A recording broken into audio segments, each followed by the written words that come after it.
मेरा practical experience कहता है कि बहुत से बॉयलर ऑपरेटर्स सेकंड क्लास के 200 स्क्वायर मीटर और फर्स्ट क्लास के 1000 स्क्वायर मीटर वाले नंबर्स जानते हैं, लेकिन जब पूछा जाता है कि बॉयलर की हीटिंग सरफेस एक्चुअली बनती कैसे है, तो कन्फ्यूजन शुरू हो जाता है।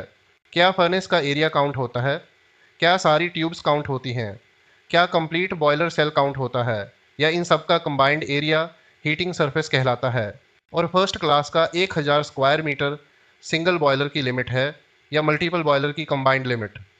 आज इसी कन्फ्यूजन को स्टेप बाय स्टेप क्लियर करेंगे। सबसे पहले दो अलग चीज़ें समझिए। बॉयलर की हीटिंग सरफेस का मेजरमेंट IBR रेगुलेशन 383 के अकॉर्डिंग होता है, लेकिन सेकंड क्लास और फर्स्ट क्लास सर्टिफिकेट होल्डर कितनी हीटिंग सरफेस का चार्ज ले सकता है, ये बॉयलर अटेंडेंट्स रूल्स के रूल 23 में दिया गया है। मतलब हीटिंग सरफेस का कैलकुलेशन IBR बताता है और अटेंडेंट की permitted capability boiler attendants rules बताते हैं। सबसे पहले हीटिंग सरफेस का बेसिक प्रिंसिपल समझिए। जिस प्लेट या ट्यूब के एक साइड फ्लैम या हॉट फ्लू गैसेस का हीट हो और दूसरी साइड बॉयलर वाटर हो, वही सरफेस हीटिंग सरफेस कैलकुलेशन के लिए क्वालिफाई करती है। मेजरमेंट वाटर साइड या फायर साइड में से जिस तरफ सरफेस एरिया बड़ा हो, उस तरफ लिया जाता है। इसलिए हीटिंग सरफेस बॉयलर के अंदर का खाली वॉल्यूम नहीं है, ये हीट को वाटर तक ट्रांसफ़र करने वाले क्वालिफाइंग मेटल सरफेसेस का कैलकुलेटेड एरिया है। अब फायर ट्यूब बॉयलर के फर्नेस को देखिए। फर्नेस के अंदर का खाली स्पेस काउंट नहीं होता। फर्नेस की वो मेटल वॉल काउंट होती है जिसके अंदर फ्लेम और हॉट गैसेस होती हैं और बाहर बॉयलर वाटर होता है।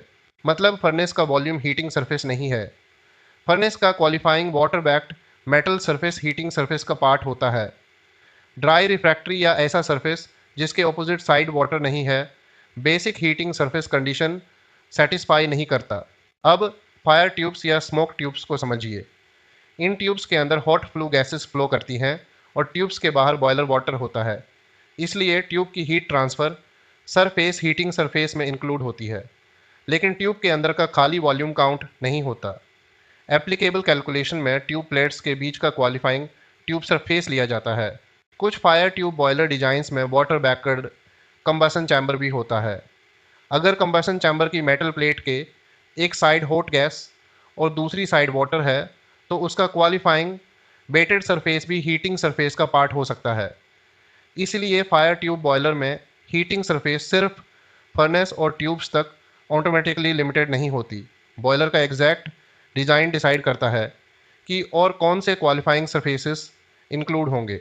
अब सबसे कॉमन कन्फ्यूजन, क्या complete boiler shell heating surface में काउंट होता है?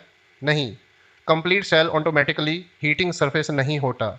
शेल का सिर्फ वही स्पेसिफाइड पोर्शन इंक्लूड हो सकता है जिसके एक साइड फ्लू गैसेस का हीट और दूसरी साइड वाटर हो और जिसे उस बॉयलर टाइप के एप्लीकेबल IBR कैलकुलेशन में इंक्लूड किया गया हो।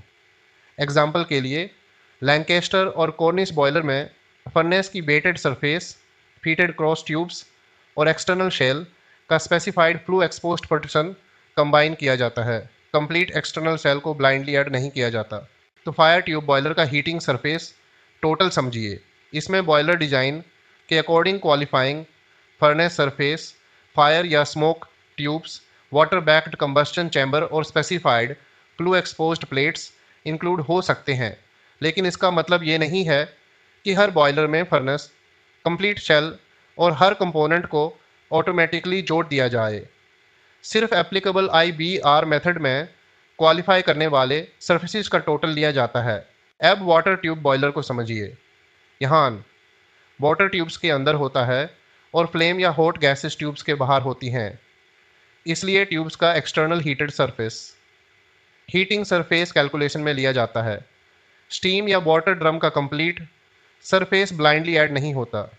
रेगुलेशन के अकॉर्डिंग ड्रम का स्पेसिफाइड कैलकुलेटेड पार्ट लिया जाता है। ट्यूब्स का एक्सटर्नल सरफेस ट्यूब प्लेट्स या हेडरस के बीच कैलकुलेट होता है, लेकिन हेडरस का सरफेस कैलकुलेशन से अलग किया गया है। इंटीग्रल इकोनोमाइजर को कंपोनेंट हीटिंग सरफेस माना गया है। अब फाइनल डेफिनेशन क्लियर है। हीटिंग सरफेस सिर्फ फर्नेस नहीं है, सिर्फ ट्यूब्स नहीं है और कंप्लीट सेल भी नहीं है। बॉयलर के डिजाइन के according furnace, tubes, specified plates, drum petition और इंटीग्रल इकोनोमाइजर जैसे जितने surfaces applicable IBR condition satisfy करते हैं उन सब का कैलकुलेटेड टोटल बॉयलर की हीटिंग सरफेस होता है। इसी अप्रूव्ड टोटल को स्क्वायर मीटर में बॉयलर के स्टैट्यूटरी डॉक्यूमेंट्स में रिकॉर्ड किया जाता है। ऑपरेटर को हीटिंग सरफेस खुद गैस नहीं करनी चाहिए। बॉयलर रजिस्ट्रेशन बुक और अप्रूव्ड डॉक्यूमेंट्स में रिकॉर्डेड हीटिंग सरफेस वेरीफाई करनी चाहिए। अब नेक्स्ट वीडियो में समझेंगे कि इसी रजिस्टर्ड हीटिंग सरफेस के बेसिस पर सेकंड क्लास बॉयलर अटेंडेंट को 200 स्क्वायर मीटर और फर्स्ट क्लास बॉयलर अटेंडेंट को 1000 स्क्वायर मीटर वाली कैपेबिलिटी का एक्चुअल मीनिंग क्या है। और सबसे इम्पोर्टेंट क्वेश्चन, क्या फर्स्ट क्लास की 1000 square metre limit single boiler पर भी अप्लाई होती है? आपके बॉयलर की रजिस्टर्ड हीटिंग सरफेस कितनी है? कमेंट में बॉयलर टाइप और हीटिंग सरफेस जरूर लिखिए।